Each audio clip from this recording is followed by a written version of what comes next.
Okay. Thank you. That's good. Do you still have a use for it? No. No. I'm done. Thank you. Yes, okay. We have to move forward. Anyway, so that's a snippet of what's happening every Sunday. We're not able. I wasn't able to put and upload the Renacer or the Crosswind Latino.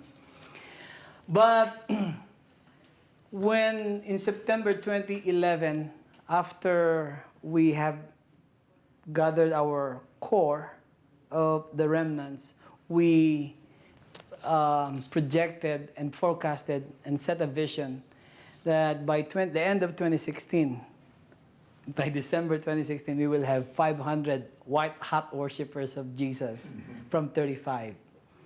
So that's okay. Relocate, relaunch, and rename. What did you say? White hat? White-hot. White hot. Yeah. Very hot. Very hot. Okay. Passionate worshippers of Okay. Jesus. That's from John Piper. Okay. John Piper, he always say that. White-hot worshippers of Jesus. So, to date, between the among the four congregations, under my overseeing, we have 280 worshippers, white-hot worshippers of Jesus From now. 35 too. From 35. I think the service So, good. But the good thing about this is we did not intend to do this. It is just the Holy Spirit leading us through that. What actually changed the direction and trajectory of our ministry is I got this from the book that changed my life, Circle Maker, Mark Batterson. So he taught me, the book taught me on how to prayer walk the area. So while we were already doing the 3 services, initially it was just 3 services. We call it 1 church, 3 expression, Latino, English, and Tagalog. Then I know that there's more because every time I go to the Oriental store, I don't only see Asian people, I see West Africans. And I start praying, Lord, how can I reach these people? I don't know their culture. They speak English, but it's a different accent. They don't understand my accent. It's like, what did you say? No, what did you say? So we keep on back. I need somebody who can help us reach them. So I started prayer walking that area it's a 4.5 mile walk. I prayer walk that every day. On my 4th day of walking, 3 gentlemen from Ghana knock on our door and said, we are a little church plant, 40 people, a 7-month-old church plant. We need a place to worship. I said, you came to the right place. I've been praying for you. So I told them the story, and I welcomed them. And then he said, how much are you going to charge us for the rent? I said, this is not for rent. You are a family. You have to contribute to the bill. So you're not going to be renting. You will not be my tenant. You will be my family. And he started calling me daddy. I'm older than him. He's 38 and I'm 58. So, and then he knelt down and asked me to bless him. I said, no, I'm just human as you are. No, I'm joking. So we started that. So right now, we have 4 churches, from 3 expression, 1 church, to 4 churches, 1 family. What we did with the Filipino congregation, that was our goal, is to reach to the first generation. So we thought of creating a service that will cater to the first generation. So that was from all the services, everything is done in Tagalog. That's our national language. And we were surprised that it was not only we attracted not only the senior citizen, but the young families with young children, because they want their children to get reconnected with the language and the culture. And it's growing fast. We only have, in Aurora, we have 3,215 Filipino population. And between our main church and the Filipino church, we have 200 members coming from the 3,215. I think that's a good ratio of doing ministry in that little population of the Filipino community. So, how did we come up with that? I think I'm really excited because our theme, the theme today, this conference is reaching the lost across the street around the world.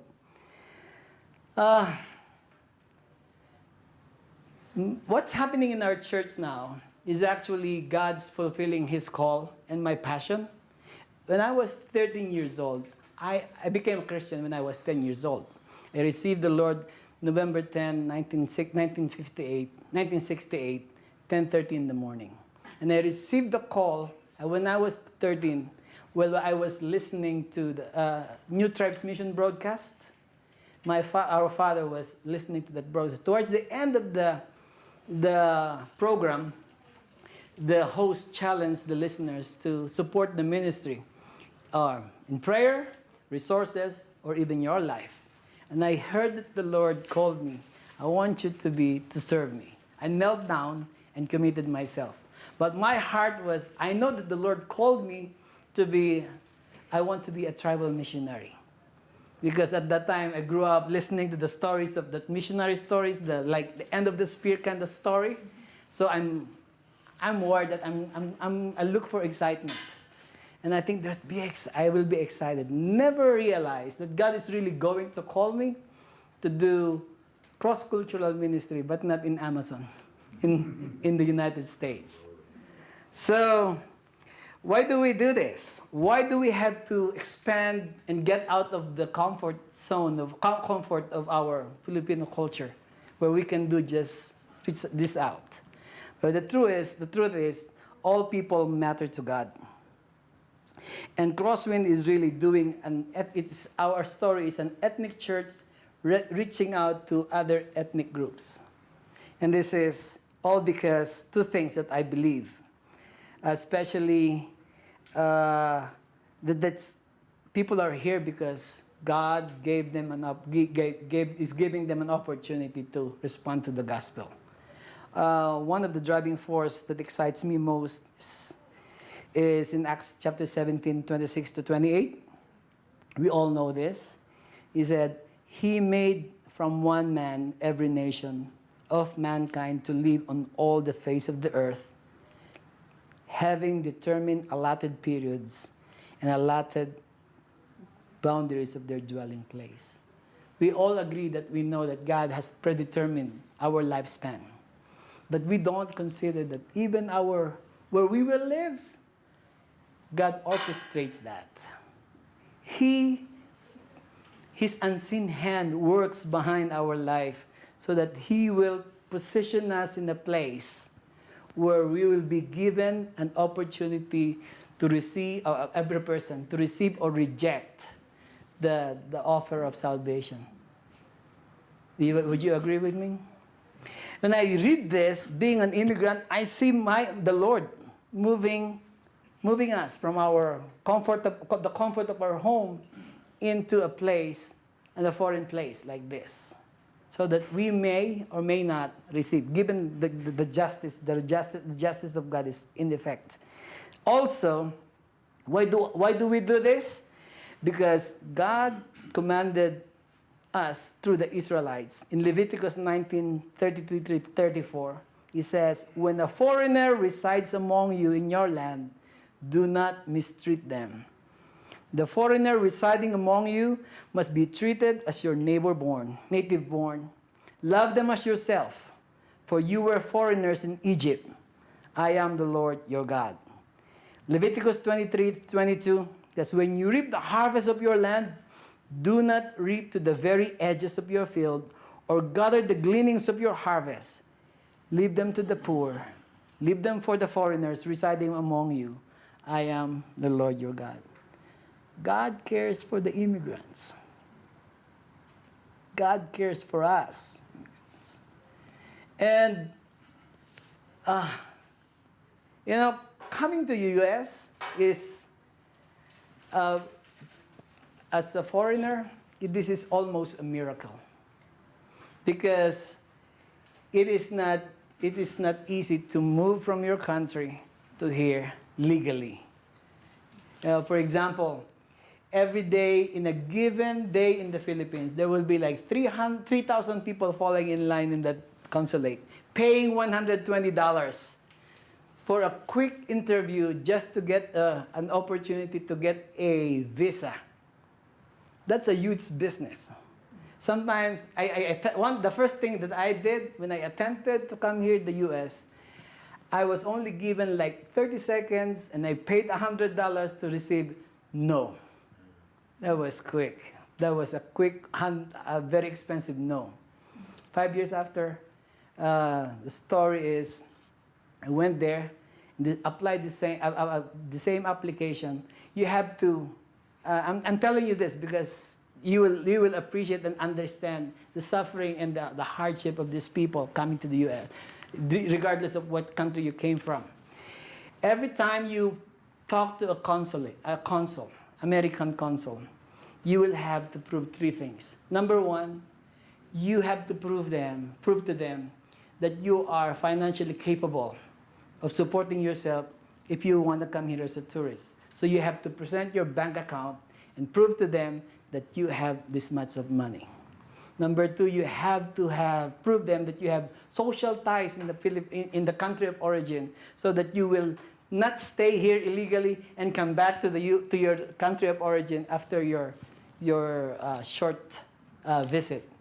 Number 3, social and economic ties, that you have a well-paying job so that you're not going to, in the Philippines or the country of origin, so you will not be tempted to stay. All those things I do not have. That was in 1999. I only have 1 piece of paper, and my money was like $7. And I have to prove them that I have to go. But I felt that the Lord, I had an invitation to come and attend the Billy Graham School of Evangelism with nothing. My friend, he knows that. He said, I can lend you money. I can put money in your bank account so you can prove it show it to the consul that you have money to do this. But I was preparing, I heard the Lord say, do not exchange your integrity for U.S. visa. So I told him I'm not going to do that. So with nothing, I was single, I was a pastor, so I have no economic ties. I was single, so I have no social ties. I only have $7 in my account, so I don't have anything to prove. I gave it to the consul, and he said, what are you going to do in the United States? And I said, I'm going to attend the Billy Graham School of Evangelism.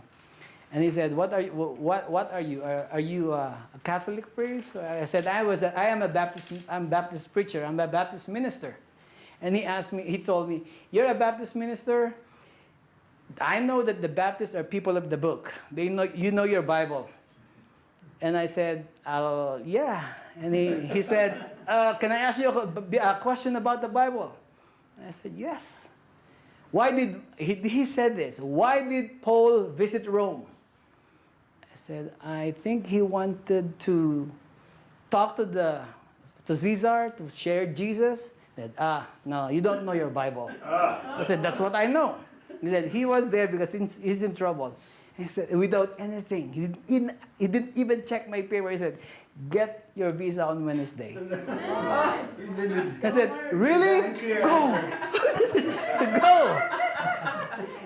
So the Lord sent me here for a reason. So every time I see somebody, I know that the Lord sent them this way or to any place because God wants to reach them. That based on Acts chapter 17. The Lord has predetermined the place where they will live, so that perhaps they may reach out to God. Now, since we know that we are connected with God, we love, every time you see a person, God is giving you regardless of, especially the ethnic people, you need to understand that God has placed them there so that you and I would share the gospel to them. So, going back to our story earlier, now we have these 4 churches working together reaching out our community. And more than that, the Lord has blessed us so much. It's tremendous. It's unbelievable from there because of our response to that prayer walking. What happened now is, I don't know if you see that tall guy. He was a gangbanger. When I met him, he's a new believer. I led him to discipleship. He's a very musical. Became our worship pastor. He's preaching now. We're ready to ordain him. 2 years ago, he went back to the Philippines, knowing that his neighborhood knows his story. No, they know him from being a gangbanger. Went there and witnessed to his family. 70 people, adults, received the Lord through his witness. So right now, we're starting a church plant. So that's Crosswind, Bulacan in the Philippines. This spring, he went to Melbourne, Australia, and started another church. So there's Melbourne TFC. In July, the end of this month, or in July, end of July or first week of August, I'll be going to Chihuahua to launch our daughter church through the Mexican Latino, Crosswind Latino. And of course, we also planted a church, a daughter church, 2 years ago in Westminster, Colorado, north of us. So what happened is, because of our willingness to get out of our comfort zone in our cultural setting, reaching out to non-Filipino, the Lord bless us that we were able to reach our Jerusalem. The people who are like us, who live among us, and that's the Filipino church. And then we also were able to reach out our Judea, people who are like us but who live away from us. That's the Filipinos in Melbourne, Australia, and in Bulacan. The Samaria, the people who are different from us but live near us. Those are the Latino and the Ghanaian and some Western Africans. And people who are the ends of the earth, the people who are different from us, who live away from us. The new church the new daughter church that we have planted in Chihuahua, Mexico. Exciting things, all because we know that God cares for every individual, regardless of our ethnicity. Sometimes we are just intimidated to talk to people who are different from us. But like what I tell you, Acts chapter 17, it's never an accident that certain individual is placed by God in front of you so that you can share the gospel, give him an opportunity to receive or reject the gospel of Jesus. Thank you.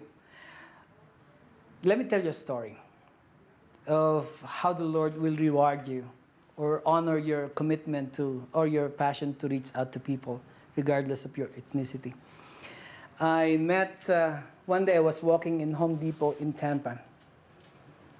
I saw a couple, she was heavily pregnant, Mexican-Cuban, with her boyfriend, Jesus Mejia, from Honduras. Witness to the couple. I get to know them, and then they're doing home improvement. So I gave them my card, and I recommended them to one of our members. And while they were doing the roofing, I witnessed to them. They received the Lord Jesus, baptized them, and found out after baptizing them, before baptizing them, I found out that they're not married. And I said, okay, I can just baptize you anyway, because you're a believer of Jesus. Let's plan your wedding later on. A few months after that, she gave birth. I did the wedding. And then afterwards, I found out that Chewy, Jesus Mejia, crossed the border, so he has no papers. I said, Vivian, this is the time. You're an American citizen.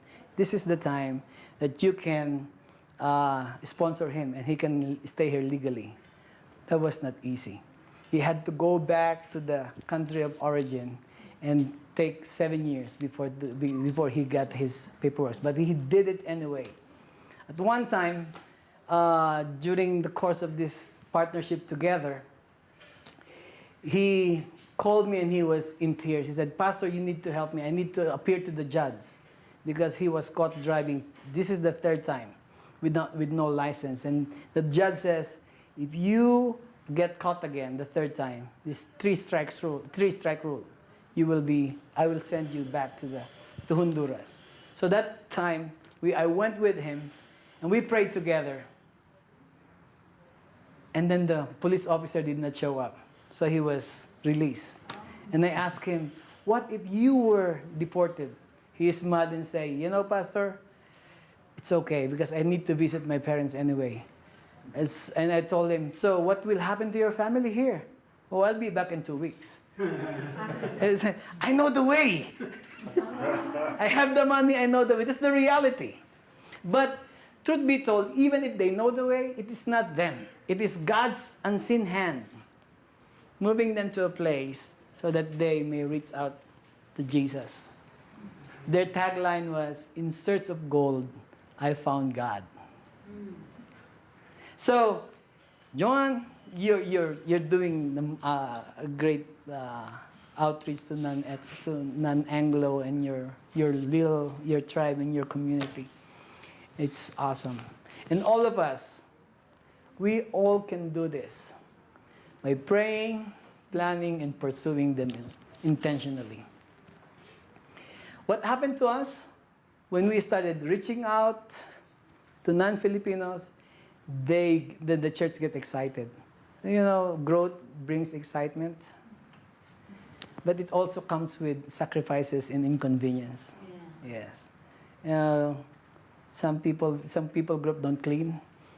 They complain. Some people group congregation will blast all your equipment, burn them, but that's part of the deal.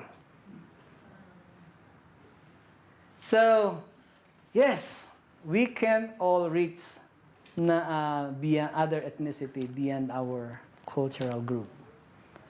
So, that's our story. That's my commitment to when the person who called me, "Can you facilitate a model on how to reach a cultural church reaching other ethnic group?" I said, "I don't know how to do this, but I'll tell them the story." Do you have any questions for me, Ben? For one, how do you coordinate the different services? Okay.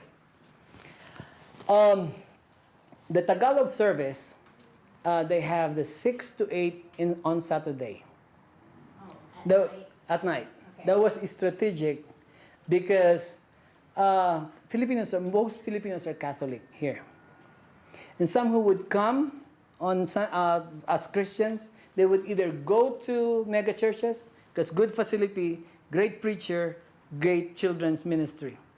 But when we started the Tagalog worship, they still want to stay in that mega church, or the Catholics still go to their mass on Sunday, but they don't mind going on Saturday night. That was strategic.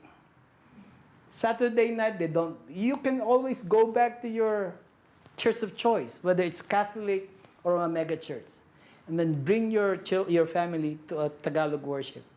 Eventually, they would leave their original church of choice, especially that the Catholic, they become believers and get baptized and stay with us. But them, they get a connection, and the children fall in love with the food they serve. So that's Saturday night. Sunday morning, 8:30 to 10:15, the Ghanaian worship. Then 11 o'clock to 12:15, that's multicultural, that's the main church. And 3 o'clock in the afternoon is the Latino church. So at the 11 o'clock church, all of the different groups meet together? No, we have our own. This is the different multicultural church. The Latino, they do their own worship. The Ghana, they do on their worship, and the Tagalog. We have another group which is multicultural. We have Peruvian, Cambodian, Filipinos, Anglo, and African Americans. That's the main church. That's the main church. That's what I am the lead pastor, but I oversee all the congregations. And they are autonomous within our church. Like the Latino, they run their own business as their own, the church business. They have their own budget, they have their own money, and I told them, you can do everything here except sin. Well, good. So even the Tagalog worship, they have their own autonomy, self-determining, self-governing, and self-financing. We support them though, little by little, a small amount. Yes, So please. you just, when you get the utility bill, you just divide it up? No, we don't. The main church pay for it. We pay it. Really? Yes. No way. No, we only ask them to give $550 a month, Okay. and that's very affordable for them. Go ahead. How often, you said that the philosophy is 4 churches, but one family. Mhm. How often did one family meet together? Big event, Big like our anniversary on the 10th, you'll be speaking. The four churches coming together. Yeah, So, like very- Christmas. Christmas. Yeah, and then we do outreach together. Oh, okay. Yeah. Can you talk a little bit about that? Like, what kind of outreach do you do together? Multi-churches, all the different Yes. ethnicities This together.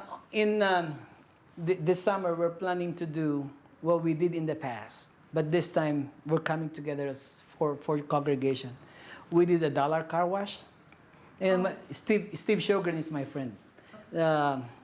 Servant evangelism. Thank you, sir. What we did is, it's not the car wash; it's car detail. When they come in, we advertise it, dollar car wash. So they come in, we serve them donuts as our people clean and detail the car. It's not just washing, it's detailing. Afterwards, we witness to them, serve them, and then afterwards we give them $1. We give them a fresh dollar and a Gospel of John. So, So they don't pay? they don't pay, we give them $1. You give them the dollar. Oh. Yes. Dollar car wash. Dollar car wash. Well, and then why do you do this? Because we love you, because Jesus loves you. We want to say that. Now what we did that initially. Now we wanted to do this again with the Latino, the Ghana, and the Filipino. So that will be our major one. Otherwise, it's musical, but this is going to be the servant evangelism. So coming together, 4 churches, 1 family is on our. We intend to do this at least once, eventually every quarter. And what we do is, I already suggested to them that when we do this, whatever we give into the giving will be for our mission. Are they receptive to the gospel? When you share the gospel to them, are they receptive? No, No. they will listen. But I'll tell you one story. When we do this is the reason why we're doing it again. When I was new, this in 2011, we did the car wash, the dollar car wash. James Jornal, Swedish. His wife, Paula, she's from Peru. We did the car wash, and he told the wife, that little church is cool. And then he went back. We were no longer there. 3 years after that, he found us again. And he said, I remember. I remember you. I think, are you the same church that did the car wash 3 years ago in that place? I said, yes. I've been looking for you. So the Lord sent him back to our church. When we planted that seed of kindness, 3 years after that, we reap it. Together now, we're baptizing the whole family now together with our adult children. And they're very passionate about that. Yes. So how do you finance this? Because even with our 2 career families, or like, we can't afford to get our own facility? Quick answer is through Jesus. And now, people, when there's vision, money follows. Can I say this without bragging? I think me and my wife model the lifestyle of generosity, and people follow. And when they know that, what will I say this? It's when the people will know that you're using your resources for the kingdom.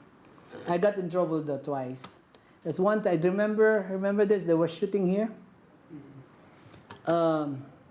We found out that one Filipino was a victim, and at that time, his mom quit as a nurse because the dad of the victim had a stroke. So practically they had no income. So I told them, okay, we're going to put our money where our mouth is. Let's be generous today. Let's give good, and we give the money to the person. So we collected $4,000 and gave it away. And some of the elders say, we're going to bankrupt this church. I did it twice. Our money person, left the church because of that. He said, I don't like the way you manage the money, the resources. I said, this is what we are here for. But you know what? The Lord keeps on blessing us. We don't have plenty, but we pay our bills. We are able to pay our bills. Do you meet together with the leaders of these different groups? Yes. And what do you do? We talk about vision, talk about what's happening with them, encourage them. We share with them our discipleship materials and encourage them to be part. We do overnight prayer meeting together As churches or just as pastors? as churches. Okay. Yes, but of course here and there, few people. But that's one thing that we do together. Yeah, our church does the all-night prayer, but the other churches don't do that. So when you say, would you like to join us, they have never accepted our offer. Just keep on doing it. Yes. Pastor Rick, sometimes, I've heard when the congregations start growing, some of them may say, hey, we would like to be on their own. Have you made any arrangement with them? I'm sorry? They may say, when they get bigger, they say, we'd like to be, we're autonomous now, but we'd like to go be separate. Have you dealt with that? Have you talked to them about that, how that's going to work? That they're always going to be connected with crosswinds? I think, let me put it this way. Right now, they're under my overseeing. If they grow that and they want to decide to move forward, they're a member of Converge anyway. Yeah. So, yeah. Did they get assessed each pastor? The Filipino, not yet. And the Filipino is assessed. But the other one, the Latino and the Ghana, not yet. But they on board, they say, the Ghanaian people say, we don't want to affiliate officially yet because we're too small. We cannot contribute anything. Wait until we break the 100 mark and then we will join. And then, so we're in constant conversation. I'm just curious because, it's happened with us, so we've released them to be independent. Oh, yeah. I told them initially they're always going to be connected, but honestly, I think about it, it's like, when it's time, it's okay. We've done our duty to plant those churches. Church family is like our family. Mm-hmm. When our children grow up, they have to move out and be independent on their own and then reproduce. That's right. Right? Yeah. One thing though, I believe that sometimes we're intimidated to move out and plant a church because of our size. Our ability to reproduce is not dependent on our size. It's dependent on our health. A healthy organism, regardless of its size, will reproduce. right? Amen. So even if you're just like 30 people, 40 people, you're healthy, go reproduce and be creative. Good evening. Hey, good afternoon. Sorry, I'm so. Yeah, you're good. What's your name? Tim McIntosh. Oh, Tim. Yeah, we're on the question and answer now. If you have Okay. questions, yeah. Sorry. Well, 30 minutes more. Any more question or concern or how we can best pray for you? How do you recruit new leaders? How do you identify them? What do you look for? Oh, by the way, How do you train them? can I answer you? We have discipleship track. We have our own discipleship track from new believer all the way to lay leadership. By the way, if they can speak English, I can share you the materials. Yeah, Yeah. I'll give you my card and I'll give you all the resources. That's great. Well, actually, I went to Denver Seminary and they have a lay ministry Mhm. certificate. Right. And everybody's going, so what are you going to do with it, Lindy? I go, I don't know. Because Korean church, they went to have a master's degree and they went, this, that, and the other thing, you know. And I go, so, Somebody asked me, do you have Masters of Divinity? I said, I don't think you can master divinity.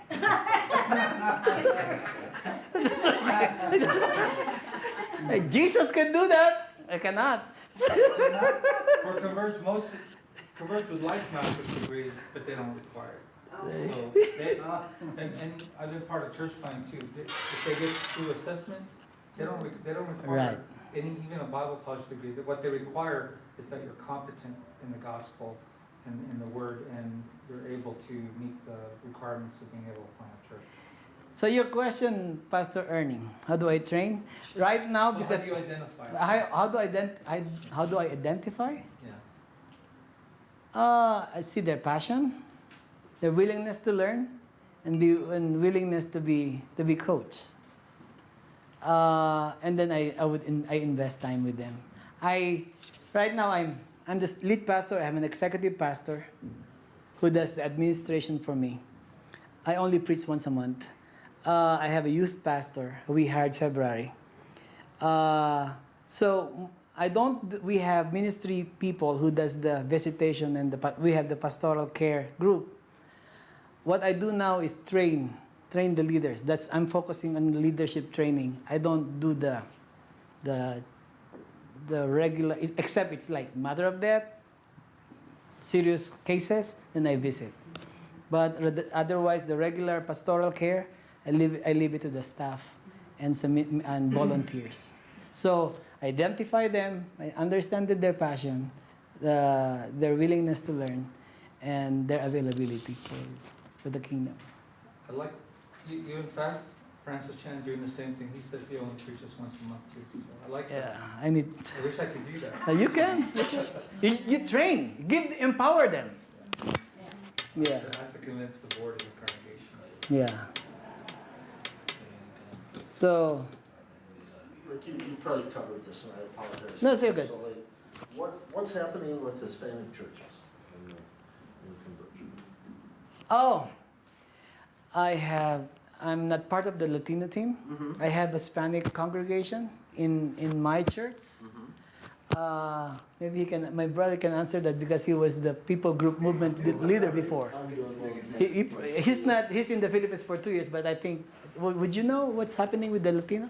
Yeah, when I left and transitioned from Converge to the mission field, we left what they call a people group leadership team. Yeah, And so there is a Latino MET, Ministry Expansion Team. Ministry Expansion Team. And Jesse Padilla from Chicago Okay. has a leadership team of his own. He was not just announced in the main Mm-hmm. session that he has 12 churches now working together. Okay. Yeah, so each of the people group now, the ones that are already sustainable, they have each one of them has a ministry expansion team, leadership team that that pretty much oversees their estimates. That's starting strengthening strategies for you guys. I have talked to them, what they're doing now is using School of Church Leadership, they're Right. using the 10 books from the Timothy Initiative to train the leaders. I think they had like 25 to 30 students in California that they just did the training. Now, among the other people groups, Filipinos are doing that, Haitian, and Vietnamese, and then Latino. Right? Filipinos, And Filipinos. All of them. all four Mets are using that, which are School of Church Leadership. So, By the way, Lindy, I remember when you asked me, how do you finance this? Yeah. Sometimes you when we were starting, I have to teach the Latino group on how to support their church, their pastor. When I found out, after 2 weeks of working together, getting to know each other, after a month, I asked the pastor how much he's receiving from the congregation. Oh, by the way, I asked him to support us to share $1,000 a month. So and he was happy. And I told him, this is not rent. This is your contribution. With $1,000, you have access to everything. Everything. What we have here is yours. You don't have to invest anymore. So after a month of working together, found out that he's just receiving $250 from the congregation. And I told him, I need to meet with your board, with your elders. I told them, you cannot do this. You cannot treat your pastor this way. Yeah. Otherwise, God is not going to bless you. You have to honor your pastor. And the elder said, we cannot support him. I told him, okay, you're giving me $1,000 as your contribution. $500, I'm going to give it as the seed money for your pastor. $500 will help you. That this is your help for the bill. When I gave them $500, after 1 month, he started receiving $2,000, and the people started giving. Just have model lifestyle of generosity. Now they know that I am not after the money. I'm not after their $1,000. I care for them. They do the upkeep anyway. They do the yard work of this. They're cleaning. Did they tell you about their monthly giving? No, I don't ask them. No. They're on their own. Oh no, at that time. How big is that Yeah. church? Right now. Oh, by the way, that pastor died. He has a cancer of the jaw. Oh. So his elder, the elder and his wife went to. I told them who's going to replace the pastor, and the wife said, I received the vision with him, and so the two elders, the original core, I sent them to Denver Seminary, to that instituto. So they graduated 2 months ago. Oh, you mean the lay ministry or the? Lay ministry, in Spanish, Oh, in Denver. Spanish. Yes, They in Spanish. graduated with me. You did, Yeah, As a they word for the word, in yeah. Spanish group, and I was There, yeah. in the black group. Yes. I was the only non-black person. You're in the middle. Right. So, what about you? Well, yeah, I'm saying is, guy, if you start reaching out to beyond your cultural group, you will be amazed on how God is going to honor and bless your effort. He'll give you growth within your cultural group. How about the second generation of these 4 congregations? Are they one? Do they have a ministry, unified ministry, or We do are. they still have their own separate second generation? No, we're still. That is in the works. Uh-huh. The Tagalog worship and the multicultural and the Hispanic started doing ministry together on Friday night. This is the second generation. The second generation, because that's our vision. The youth of these people, the youth of these 4 congregations will eventually be the real multicultural church. Imagine the Ghanaian, the Mexicans, the Filipinos, and the children of those non-Filipinos in our multicultural church. They had a camp together a month ago.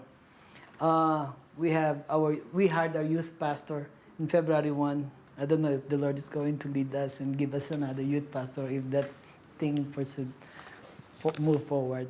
So that's our goal. The Ghanaian are a little hesitant. They're still looking us, observing, because they're very protective with their children. Like they're Ghanaians and Christians. I think they're looking, observing, but they're open. We will be together in our vacation Bible school on the 22nd of this month. So that's a good start. They're still looking at on how they think we're too we're too liberal. We're too Filipinos are too worldly. We laugh a lot. We dance the square dance in our what you call it, February. They have no dance at all. No dance policy with the Latino. No footloose. Oh, really? I saw them dancing on the film. That's the Ghanaian. Yeah. They dance a lot. The Mexicans no dance. Oh, no. The Filipinos dance in the middle. It's in between. Oh. Hmm. Cultural difference. Cultural differences. How did you get in touch with the Ghanaians and Mexicans? Did they go to your church? Oh, yeah. The Ghanaians knock on my door. The Latino The effect of the parable. Latino was Oh, yeah, yeah. we adopted them. Like, Yeah. the Lord started bringing people out as Yes. an impact to the Mm. church. Mhm. Did you start the Tagalog group or is that independent? We started the Tagalog as a ministry, as a service. But funny thing is this: we were the church, the Tagalog service was already existing for 8 months, and I recruited a pastor who's leading it. I realized that this church is not going to grow unless I release them and let them become autonomous. Because they were just, it's just like their kids, totally dependent on their parents. I know their capability, but they're only giving $200 every weekend. And I said, guys, we cannot do it this way. We will let you be autonomous. We will still support you, but I want you to have your own leadership, have your own, write your own strategy with our vision, but do not get any lead from me. I will just oversee you, hold you accountable, but I will release you. Initially, they hated. They thought that I'm releasing them and kicking them out. But later on, these people, the leaders, step up, and they were able to produce good leaders. Because somebody asked me, why do you do that? I said, because I see these people, 5 men who has good leadership quality, smart, and passionate, but they can't shine in the multicultural because of their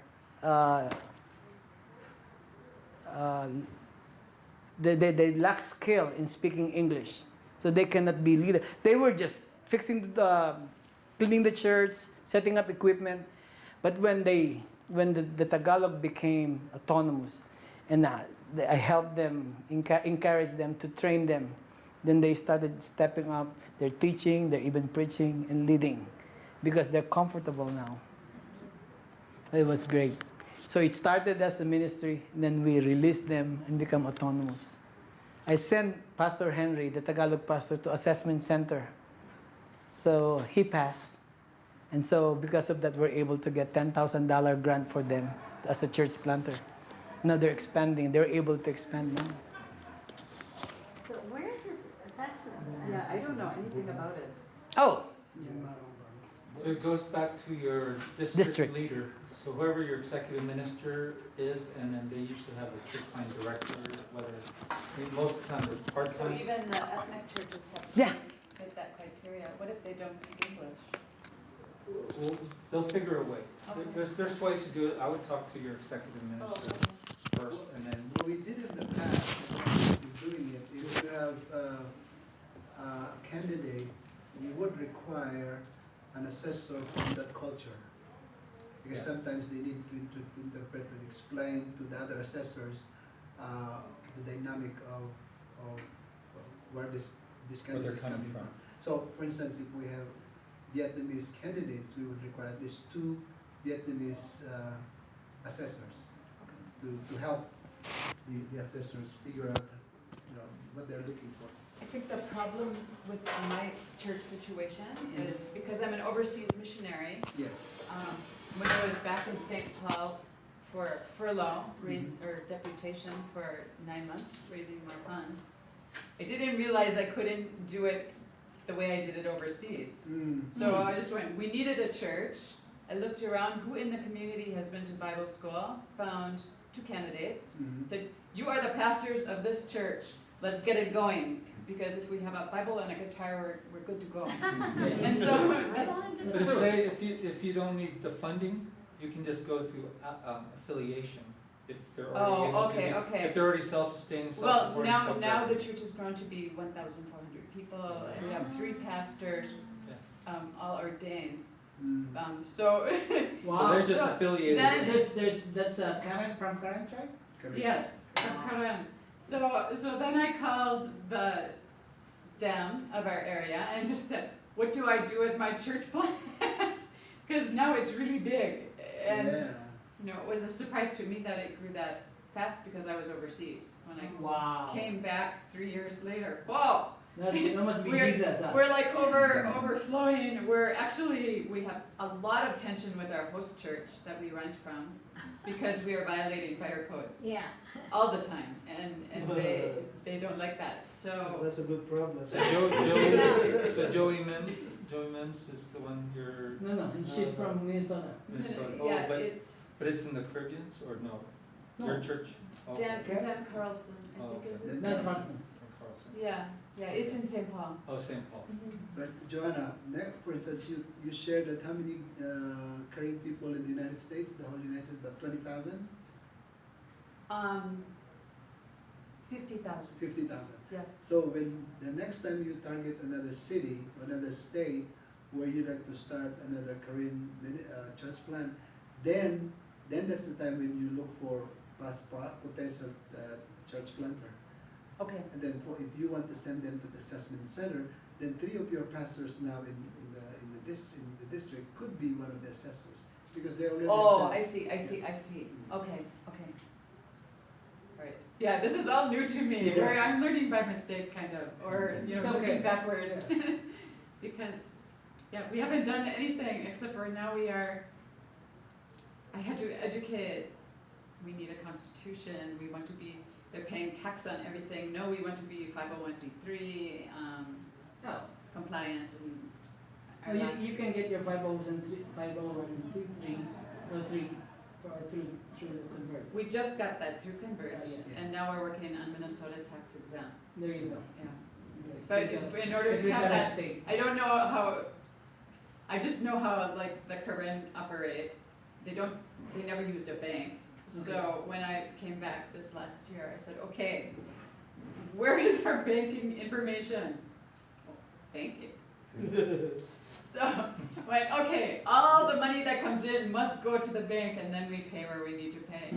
Oh, our first deposit was like $80,000. That was all under people's beds. So it takes a process because they're refugees. They've come out of the jungle Yes. and they have no education, formal education, except for the pastors at Bible school. So we are going from that to the United States, and so it's a process. Maybe you can start looking at buying a property now. Yeah, well, we want to, except for everybody is paid minimum wage. So when the plate goes by, they put $1 in. No, each family member puts $1 in. But if there's already a property, maybe they will see the vision. We have You to can have your own. we have to start to pray, fast and pray for a good deal, a short sale or something. Yes, yes. That's what we need. And there's always the cornerstone that you can go to and check out the possibility. Because if you have like, for example, the first deposit is 80,000, that's great. Yeah, yeah. I think we have 200,000 to put down for now. Oh, wow. No, you can- when we bought the property, we have 100,000 as deposit, as our down payment. Oh, And then that's it. oh, okay. And then like, we bought it 675, our more, with 100,000 down payment, we're paying 3,300 now. Okay. And you can explore it possibly if we have 1,000 members. Yeah. Yeah, if they will up their giving to $2 every time we pass $2,000 every Sunday. Yeah, Yes. yeah, but they're very generous, you know, as much as the money comes in, it's pretty much Oh, flowing out the door. Yeah. Oh, I understand, yeah. They're very generous people, Uh-huh. so Wow. I have to check myself because as more of the English background, I think, whoa, this would freak anybody out. This much coming in, this much going out. Yeah. But they trust God. It's God's economy. Mhm. And I don't want to touch that because That's that's true. beautiful. Mhm. And It I is think, beautiful. you know, God will provide. He knows what you need. And So, that's- so where do these 1,000 people meet every Sunday? It's a huge sanctuary that you need, right? we are renting from Trinity Baptist Church, yeah, that's right, in Maplewood, Minnesota. Okay. We have to encourage 1/3 of our church to stay home. Okay, Yeah, we're Because they kind of cannot- doing it inside out, which would make any, you know, pastor You get gotta it. start learning the language and become pastors. But this is what we do is 2/3 come and worship and 1/3 does cell church, home church. Nice. And this was our solution. Yes. And then we rotate every week. So every 3 weeks. We, Oh we, my God. that is So our do you model. broadcast it? Well, No, no. Oh. John, so this is still impact, effect of the, I read it from Don Richardson, Oh, about the eternity written in the heart. yes. There's the man of the book, is somebody. The Golden Book of Truth, the Yeah. Budewa, the younger It brother, runs the through the white culture, brother. right? Yes. Oh, yes. They were. God primed them for the gospel. Wow, like to hear that. Tell us about that. You want to know right now? Okay, there were 3 brothers. The oldest one is Karen, the middle one is Burmese, and the youngest one is white. This is the story handed down for generations and preceding any knowledge of God. Mhm. And the person who spoke this story was Yahweh. Mhm. And so they didn't know who Yahweh was. So Yahweh had a golden book of truth. And the story was the 3 brothers were out in the field, and the 2, the oldest ones, the Karen and the Burmese brothers, didn't care about the golden book of truth, but the younger brother, the white brother, did. So he took it for safekeeping and he left. And then one day, the white brother was going to come back with the golden book of truth, and the 3 brothers would be united. And so, for generations, the Karen were waiting for the white brother to come with the golden book of truth.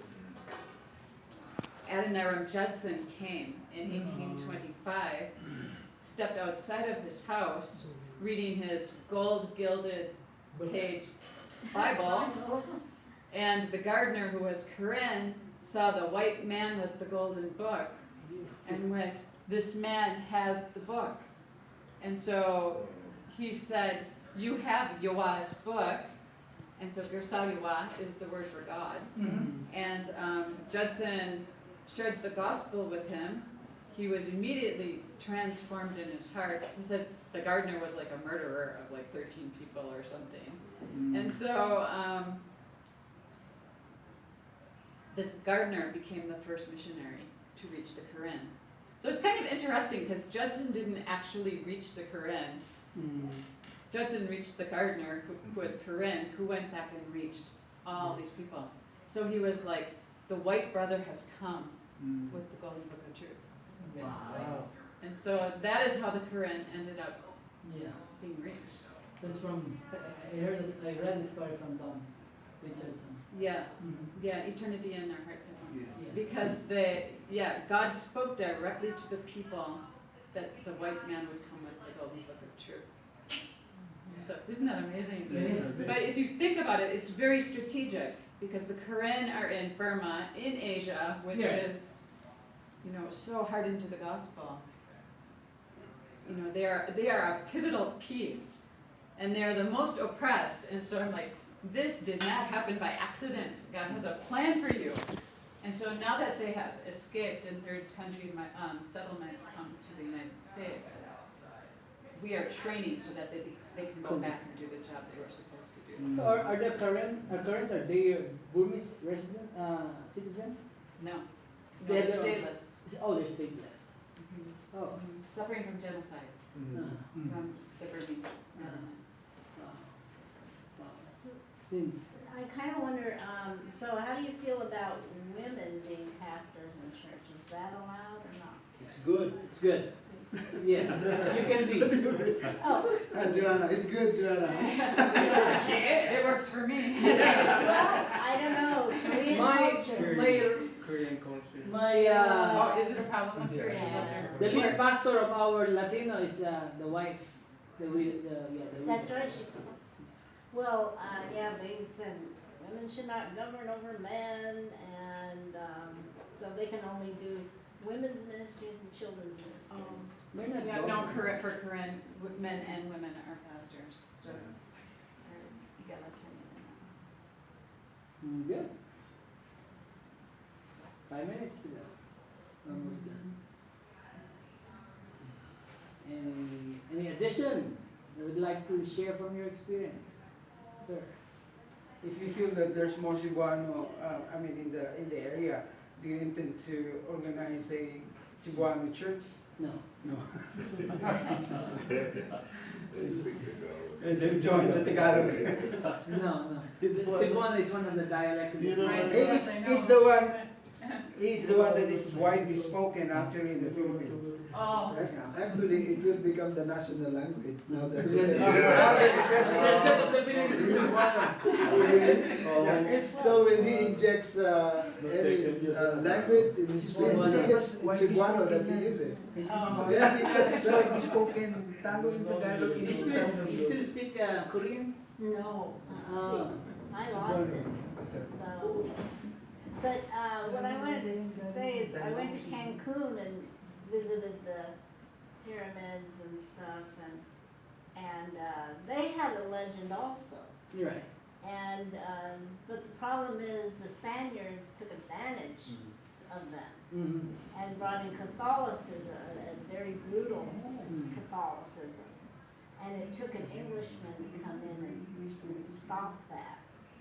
And so it just didn't quite work out the way, it should have, like. well, the first to come in were the British, but, Mm. but, they were like, do you have the golden book? And they didn't know what they were talking about. The British didn't know what they were talking about, so, Yeah. Justin wasn't the first white man to come, but he was the first white man with the golden book. Wow. So they were discerning enough to wait for the golden book. Yeah, It it's was good. more about the book than the man. True. Good. Ben, would you want to close our special time together? Please.